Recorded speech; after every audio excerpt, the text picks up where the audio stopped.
Sa vasectomy, pumasok ka pa rin.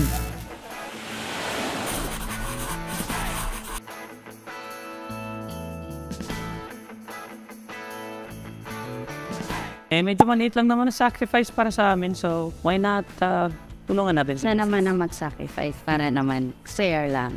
Hindi na niya kailangan mag-pills.